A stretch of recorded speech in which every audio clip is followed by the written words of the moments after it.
Rafa Nobre trazendo os destaques da Raposa nesta segunda-feira. Conta pra mim, Xará. Como é que foi esse jogo aí do Cruzeiro com o São Paulo lá no Morumbi, meu velho? Pois é, Xará. Boa tarde pra você mais uma vez, pro Daniel, pro Seabra e também o Samuca e o Lelhão com a gente. O Lelhão ontem, inclusive, estava com a gente nessa transmissão. Eu, o Léo Campos e o Lelhão também. Pois é, foi um jogo em que o Fernando Seabra manteve o mesmo time que venceu e conseguiu a classificação sobre a Universidade Católica de Quito, com uma postura, uma movimentação diferente. Aí é a praia do Lelhão, deixa o Lelhão comentar sobre isso, mas as peças foram as mesmas que usou o Fernando Seabra numa postura diferente. E aí o Cruzeiro, encarando o São Paulo, entrou em campo em 6º lugar, defendendo uma sequência de 5 jogos, 5 vitórias e também uma invencibilidade. E aí, claro, buscando tentar quebrar um tabu que já durava mais de 11 anos dentro do Campeonato Brasileiro, mas ele começou a cair já logo aos 4 minutos, quando o Lucas acabou arrancando e chutando de fora da área para fazer o primeiro gol de São Paulo, numa falha, pelo menos na minha opinião, do Anderson, que tinha condição de fazer a defesa, mas não conseguiu, e aí o São Paulo abre o placar. E depois o Cruzeiro parece até não ter sentido esse gol do tricolor paulista, seguiu pressionando, perdeu boas chances, perdeu chance com o Matheus Pereira, perdeu chance com o Veron, o Lucas Silva, o William, teve a bola na trave do Barreal também. Enfim, o Cruzeiro perdeu algumas chances e aí, para mim, logo aos 38 minutos, veio o lance que definiu, pelo menos para mim, uma possível possibilidade de reação do Cruzeiro. A expulsão do Marlon, aos 38 minutos, ele acabou chegando mais forte no Calheri, um lance no ataque do Cruzeiro, então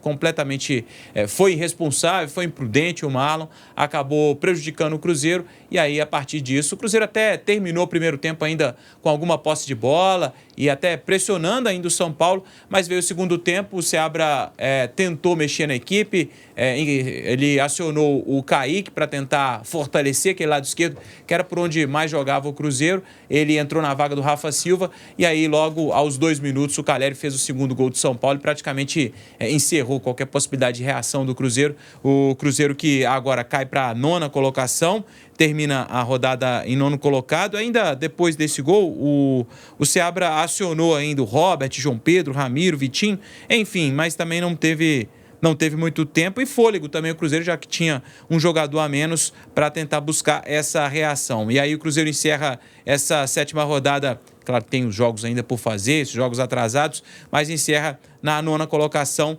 permanece ainda, o Cruzeiro perde essas 3 colocações e agora tem esses 11 dias aí, essa parada da data FIFA para poder pensar no Cuiabá, dia 13, uma quinta-feira, Mineirão, 7 horas da noite. O Cruzeiro, que agora tem esse período de descanso, já tem 3 dias de folga, né?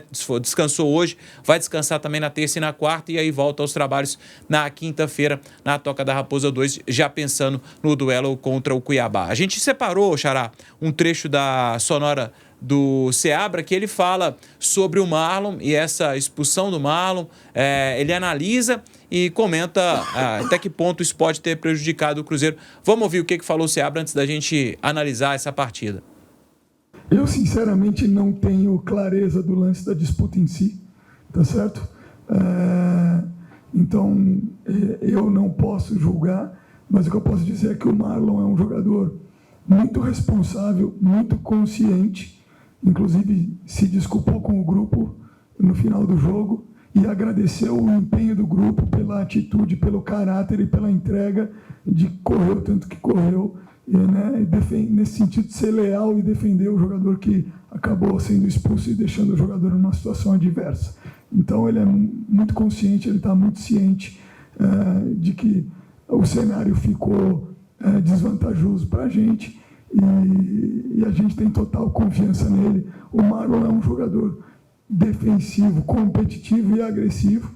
Provavelmente teve algum erro de cálculo naquele momento ou de critério e acabou sendo expulso.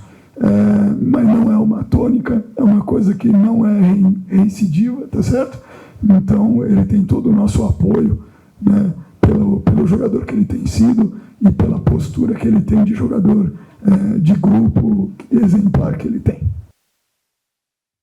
Tá, e o Seabra analisando principalmente esse lance aos 38 minutos do primeiro tempo, a expulsão do Marlon. Enfim, para a gente poder analisar e entender o que foi o jogo de ontem, olha, Leão, a gente que trabalhou no jogo, a gente pode falar que o Cruzeiro não sentiu o gol, o Cruzeiro jogou bem enquanto tinha 11 contra 11 ali, e dá para falar que era um resultado que dava para ser diferente, né, Leão? Boa tarde. Boa tarde, Rafa. É verdade. Ontem o Cruzeiro começa dando esse mole, né, no gol do Lucas Moura, porque também o Anderson falhou. Mas antes da falha dele, falhou todo o sistema defensivo do Cruzeiro, que deixou o Lucas Moura desfilar, né? Ali com a bola por uns 30 metros antes de chutar a gol. E o Cruzeiro, de fato, ele não acusou o golpe e a partir dos 20 minutos por ali, ele começa a ter as rédeas do jogo nas mãos. E o Cruzeiro começa a empilhar oportunidades claras de gol para empatar o jogo. Foram no mínimo umas 4 ou 5, sabe? E mesmo sem o Rafa Silva, por exemplo, estar jogando ali como uma referência, um centroavante. Pelo contrário, ontem o Seabra, que é o Fernando, ele criou uma situação pela esquerda com o Barreal, que talvez tenha sido o melhor jogador do Cruzeiro na partida, juntamente com o Veron, né? E também ainda aparecia o Marlon. E pela direita tinha o William e um espaço a ser ali preenchido, ou pelo Matheus Pereira ou pelo Rafael Silva. E caía mais por ali até quando o Cruzeiro tinha a bola, o Rafa Silva. Mas as oportunidades foram criadas, o Cruzeiro não colocou a bola no fundo das redes. Aliás, o Rafael, ele fez uma defesaça no arremate da meia-lua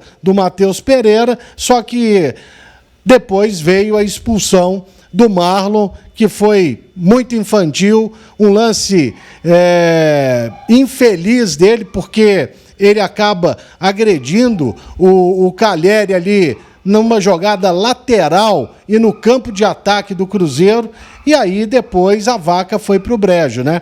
Por mais que tenha tentado criar uma situação, tirando o Rafa Silva, passando o Veron para atuar pelo lado direito, o Matheus Pereira caindo como o segundo atacante, o Cruzeiro não conseguiu reagir, levou o segundo gol cedo e o São Paulo administrou o resultado até o fim. O Samuca já está conectado conosco. Queria saber de você também, Samuel, sua avaliação sobre essa derrota, né, do Cruzeiro para o São Paulo jogando ontem à noite. Eu acho que eu concordo com o que todo mundo falou, que o Cruzeiro tomou o gol, mas não esmoreceu. Tava até, né, dando sinais de que poderia reagir no jogo. No primeiro tempo foi muito melhor do Cruzeiro. Pois é, mas a expulsão do Marlon, eu acho que colaborou, avacalhou demais o time ali para a sequência do jogo, viu, Samuca? Sua opinião, por favor, um abraço, boa tarde. Fala aí, Rafa, boa tarde para quem nos acompanha aqui em O Tempo Esportes. Eu acho que essa questão da expulsão aí, o Lélio definiu bem e foi uma expulsão muito infantil e que minou qualquer chance do Cruzeiro de pontuar diante do São Paulo para seguir com essa boa campanha, né? O Cruzeiro tem 10 pontos em 18, tem um jogo a menos aí, se a gente for comparar em relação à maioria. Eu previa o resultado que aconteceu realmente pelo histórico com o São Paulo, sempre uma dificuldade que o Cruzeiro tem de jogar em pontos corridos contra o São Paulo. Mas pela circunstância, aí ficou aquele gosto amargo, né? Porque o São Paulo, apesar de sair na frente cedo, tudo que o torcedor queria, depois o Cruzeiro impôs muita dificuldade realmente ao São Paulo. Só que aí faltou um pouco de sorte, mas faltou também qualidade técnica, né? Porque o Cruzeiro errou algumas boas oportunidades. Uma do Veron, não entendi a finalização dele, tentou um chute muito fraco. Eu até comentei isso ontem na minha transmissão, que o Veron nos treinamentos, pelo que a gente assiste, é só pancada, porque ele tem muita força. E ele teve 2 chances de fazer gol aqui no Cruzeiro, que ele tentou esse chute mais fraco, colocado contra o Fortaleza, e ontem que se repetiu. Acho até que as outras decisões dele no jogo foram boas, ali com o Barreal, estavam dominando o ataque do Cruzeiro no lado esquerdo, e muita dificuldade do São Paulo de marcar, tanto que o Zubeldia tentou troca, colocou zagueiro, enfim. O Cruzeiro tinha tudo para ter uma melhor impressão desse jogo, mas jogou tudo por terra com erros infantis, e essa expulsão do Marlon, por mais que ele tenha pedido desculpas, não pode acontecer. No campo de ataque, você dá uma entrada daquela e depois de... Ele estava com a bola dominada, né? Acho que ele tentou um drible, errou, perdeu tempo e acertou o Calleri no campo de ataque. Se você faz uma falta, não com violência, mas, por exemplo, para se evitar um gol, você troca o gol pelo cartão vermelho. Dá até para aceitar, mas uma expulsão como aquela não tem justificativa. O Marlon sabe que ele errou e que isso não se repita, né? Rafa, eu falei sobre a polêmica do jogo do Atlético agora há pouco. Sim. E a polêmica que o Rafa Nobre aqui também já levantou e que tá, né, muitos torcedores comentando. Anderson falhou ou não? Pra mim, ele falhou nos 2 gols. Pra mim, ele falhou nos 2 gols também. Eu só falo do Anderson, tá? Porque o goleiro do Atlético eu não posso falar, não, porque é melhor eu ficar quieto. Falhou, Lélio Gustavo?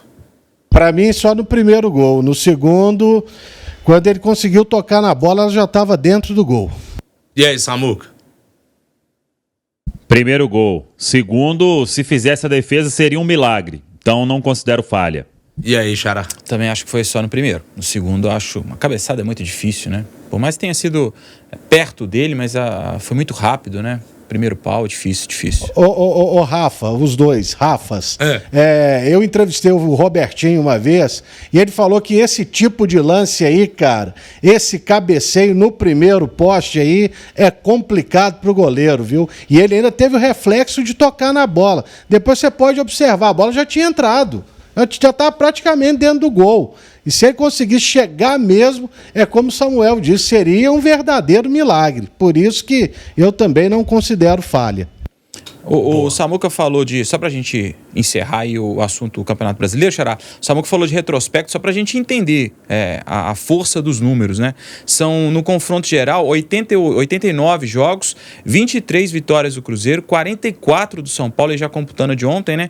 E 22 empates. No Campeonato Brasileiro, 67 confrontos, 14 vitórias do Cruzeiro, 37 do São Paulo e 16 empates.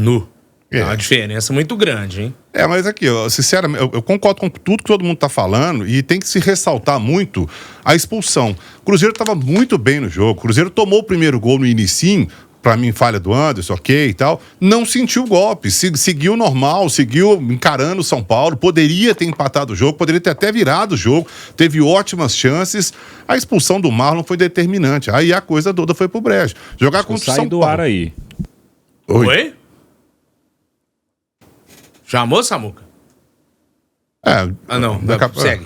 Jogar contra o São Paulo, no Morumbi, já é 11 contra 11, já é difícil. Cruzeiro bem no jogo, botando bola na trave, Rafael fazendo defesa, mandando no jogo no primeiro tempo. Cruzeiro mandou no jogo no primeiro tempo. Aí, voltar pro segundo tempo, todo desmantelado, porque aí você tira um jogador, o esquema vai embora, o moral dos jogadores, fica muito mais complicado correr atrás. Aí, realmente, acho que essa expulsão do Marlon, para mim, foi determinante pro Cruzeiro dançar no placar aí, né? O Cruzeiro poderia sim ter vencido o jogo, mas a expulsão dele... Vamos falar de Copa Sul-Americana? Vamos lá. Porque hoje também tivemos o sorteio, né, dos jogos. O Cruzeiro já sabe melhor quem ele enfrenta a partir do jogo do playoff e ele já tem o chaveamento dele de oitavas até uma possível final. Também a arte feita aí pela nossa equipe aqui da Sempre Editora, agradecendo aí a Rose e também ao Denver. A gente vê ali, né, Xará, que o Cruzeiro, ele vai pegar os times que saírem do playoff da Copa Sul-Americana, correto, Xará? Exatamente. E aí, dentro desse playoff é importante a gente lembrar que tem jogos ainda por fazer, principalmente o Internacional, né? Então, a gente não dá para cravar a situação hoje, a gente tem uma ideia do que seria hoje, mas tem jogos por fazer, então não dá pra gente dizer que o Cruzeiro vai enfrentar adversário A ou B. O Cruzeiro tem 8 possibilidades até sábado, quando a gente vai saber de fato quem o Cruzeiro vai enfrentar. E aí, entre essas possibilidades, a gente vai ver na sequência e até com a arte também, o Cruzeiro tem a possibilidade de enfrentar o Boca ou o Inter ou o Delfim, ou Católica, ou Del Valle, ou Libertad, ou Grêmio ou Estudiantes. Enfim, é bom a gente lembrar, né? Classificou, os primeiros colocados classificaram, os segundos colocados da Copa Sul-Americana disputam esse playoff contra os terceiros, os terceiros colocados da Copa Libertadores. Então, só para a gente entender como é que é a distribuição. Por conta desses jogos atrasados, a gente não tem ainda a definição de quem será o adversário do Cruzeiro. Tem 2 confrontos só que já estão definidos, né, Rafa? Definidos assim, né? Exatamente. Mais ou menos também, né? Porque o Belgrano pega o Atlético Paranaense ou o Cerro Porteño e o Corinthians que pega ou o Bragantino ou o Barcelona de Guayaquil. O resto, tudo aberto. Pois é, até conversando mais cedo aqui com o Garcês, o nosso chileno, perguntei a ele, velho, na sua opinião, quem que você acha aí que poderia ser o time mais forte e o mais fraco? Ele falou que dos segundos colocados o Boca seria o mais forte e o mais fraco o Delfim do Equador. E dos terceiros colocados da Libertadores, Del Valle e Grêmio. Então tá aí a análise do Garcês. Del Valle e Grêmio, que é o mais difícil e o mais fraco? Eu perguntei qual seria o mais forte deles. Ele falou que dos terceiros, Del Valle e Grêmio são os mais fortes. O Estudiantes, ele ainda poderia pegar essa terceira posição, mas o Estudiantes uma surpresa negativa. Achava que o Estudiantes seria mais longe nessa Copa Libertadores e não foi bem assim, né? Não foi bem assim. Bom, rapidamente, o Samuca já voltou com a gente aqui. Samuca, a gente estava passando justamente na tela da live, né, que o Cruzeiro pega o vencedor do playoff e tem essas 8 possibilidades aí.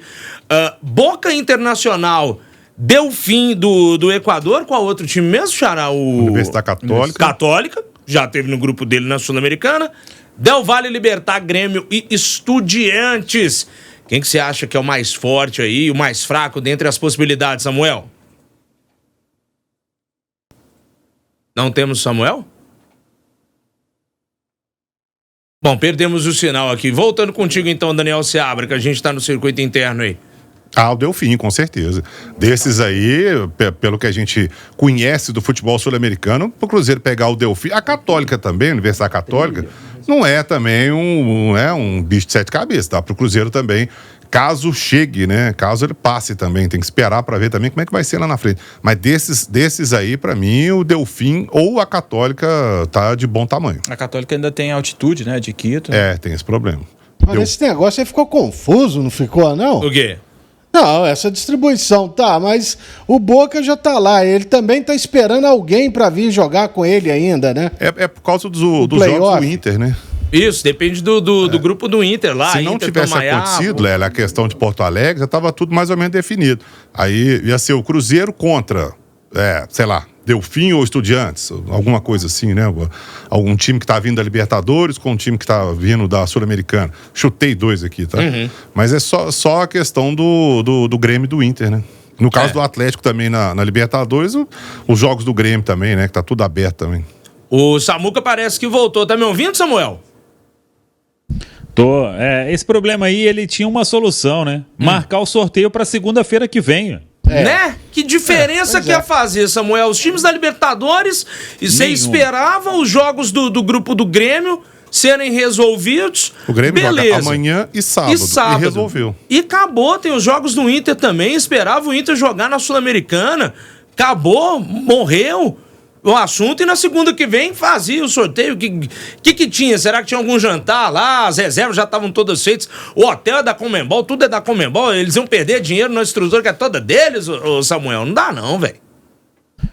Não, mas esse sorteio é online, né? Não tem nada. Esse sorteio aí só tem pessoal lá com as bolinhas, com os potes, e pronto. Não tem mais nada. Tanto que o secretário-geral, ele que é brasileiro, né? Ele vai falar, o sorteio online e temos uma auditoria para, né, acompanhar aqui e fazer essa auditoria independente. Então o Inter tem mais 2 jogos e o Grêmio mais 2 jogos. O Inter também faz os jogos desta semana, né? Isso, amanhã e sábado. Isso aí. O Inter joga contra o Tomayapo da Bolívia. Amanhã, 9h30, e contra o Delfim também, 9h30 no sábado. É isso aí. E o Inter, lembrando que ele só pode atingir a segunda colocação da sua chave, né? Justo. Samuca, eu vou repetir a pergunta que eu tinha feito anteriormente a você. Dessas possibilidades, desses 8 times que o Cruzeiro pode pegar, quem você acha o mais forte e o mais fraco aí, meu velho? Ficou difícil ali. A chave do Cruzeiro, eu acho até que esse duelo aí vai ser o mais difícil, talvez, até uma caminhada para a final. Mas está todo mundo também no mesmo pacote, né? O Cruzeiro vai ter aí, com certeza, reforços até jogar estas partidas, que serão ali em meados de agosto, né? Então já vai ter a janela, mais de um mês de janela. Então, claro, né? Você pegar um Boca, o Internacional, o Del Valle, que desses aí eu acho que é o melhor time. Se você puder escapar disso, vai ter um caminho melhor, né?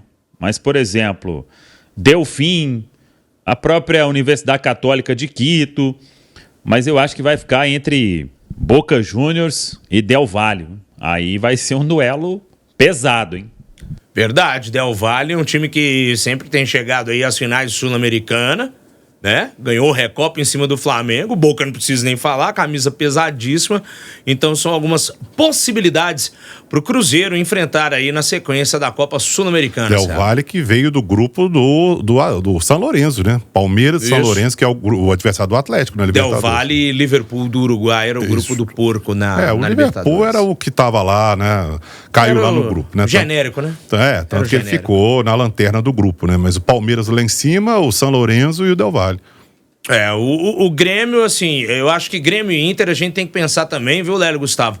Questão técnica, o tanto que esses times podem continuar, né, ali com a performance não tão boa, principalmente porque foram prejudicados devido aos desastres naturais. Então, assim, você tem que pensar que o Internacional, ele voltou a jogar o Brasileiro, ele venceu o Cuiabá, mas na Sul-Americana ele perde pro Belgrano, né?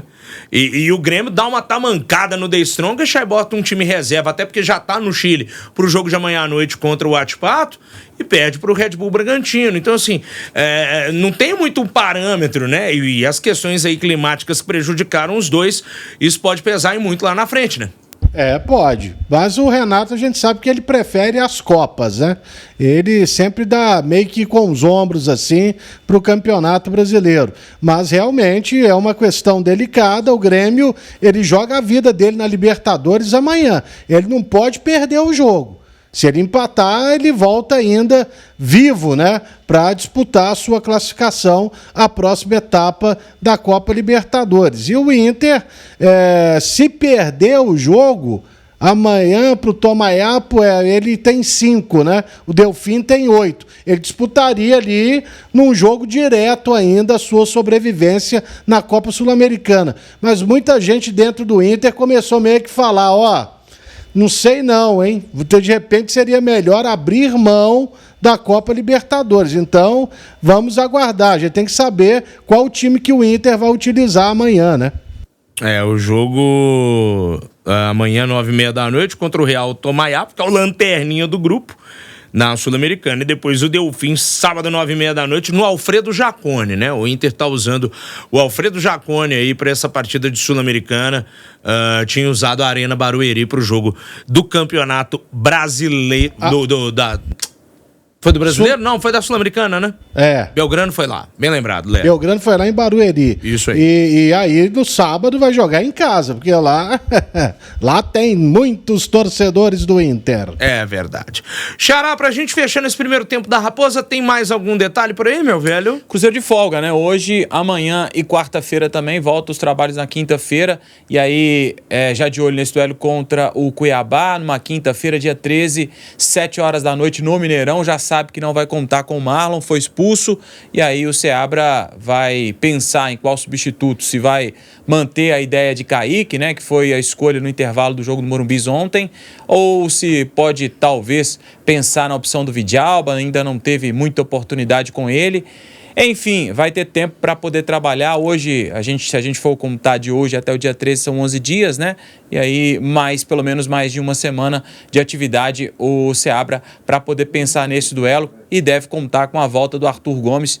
Tem feito falta, né? Fez muita falta ontem também. O Arthur Gomes, até lá, acredito, deve se recuperar do edema na coxa e aí ser mais uma opção para o Fernando Seabra. Show de bola, Xará. O Samuca, só pra fechar contigo aqui, tem um detalhe, né? O povo tá falando aqui no superchat no WhatsApp que tem torcedor do Cruzeiro reclamando dos 3 dias de folga que foram dados ao elenco, principalmente depois da derrota. Cara, só vai ter jogo na quinta que vem, não é isso mesmo? Já tava programado isso Pois antes. é, gente. Então, assim, bicho, deixa os caras folgarem, velho. Beleza, eu entendo o lado do torcedor, pô, perdeu pro São Paulo, não sei o quê. Mas não tem o que fazer, só vai ter jogo daqui 1 semana e meia, pô. Dá folga pros caras, deixa a turma descansar também, Samuel. Faz parte, né? Todo trabalhador tem dia de folga, né? Tanto que depois do jogo do La Calera teve também, né? Ninguém comentou nada porque tinha vencido o União La Calera. Mas enfim, depois desse jogo aí, o Cruzeiro, depois desse período aí, o Cruzeiro volta a treinar e volta a encarar uma maratona de jogos, né? E a tendência é do calendário ficar cada vez mais apertado agora com esses jogos que foram suspensos aí da Série A do Campeonato Brasileiro, né? E essa questão de folga também é uma questão de fisiologia, gente. O Cruzeiro tem um departamento de fisiologia enorme, os caras estudam, não é... A coisa não pode ser na base do castigo, não, né? Tipo assim, perdeu, então não vai ter folga. Ganhou, aí vai ter folga agora. Não é assim que funciona, não, gente. E tem um jogo, ganhando ou perdendo, a folga está lá. A fisiologia mandou folgar, ponto. Não tem... A gente não tá em épocas aí de castigo, não. Vamos com calma nisso, né? Não tem jeito, né? Vai falar, né? Ano passado era treino em 2 períodos, né? Você lembra quando rolou esse assunto? Treino em 2 períodos. Tudo tem um motivo pra ser reclamado. E aí nós levantamos, você lembra disso? Todos os times da Série A treinam em um período só. Eu vou te falar, viu, gente? Tá difícil agradar a turma, tá difícil agradar. Samuel, amanhã você volta pra conversar novamente conosco? Volto. Tamo junto, viu? Valeu, Samuel Venâncio, aqui no Tempo Esportes, começando a semana falando do Cruzeiro, felizmente com uma derrota, e a turma segue metralhando aqui no superchat por conta da tal folga da Raposa.